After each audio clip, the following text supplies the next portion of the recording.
জানেন সমস্ত মন্ত্রের উৎস কোথায়? একটি মাত্র শব্দেই লুকিয়ে আছে সমগ্র সৃষ্টির রহস্য। শাস্ত্র বলে আমাদের সমস্ত রূপ, সমস্ত জ্ঞান, সব কিছু শুরুই একটি পবিত্র ধ্বনি থেকে। সেই ধ্বনি হলো ওম। এই ওম থেকেই ধীরে ধীরে সব মন্ত্রের প্রকাশ হয়েছে। শাস্ত্র অনুযায়ী 5 দিক ও 5 অবস্থান থেকে 5 ধ্বনি জন্ম নেয়, আর এই 5 ধ্বনি মিলেই গঠন করে ভগবান শিবের পঞ্চাক্ষর মন্ত্র, অর্থাৎ ওম নমঃ শিবায়।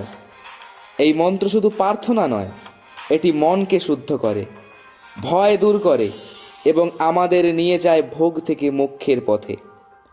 যে ব্যক্তি ভক্তি ও বিশ্বাস নিয়ে এই মন্ত্র জপ করে তার জীবনে আসে শান্তি, শক্তি ও কল্যাণ।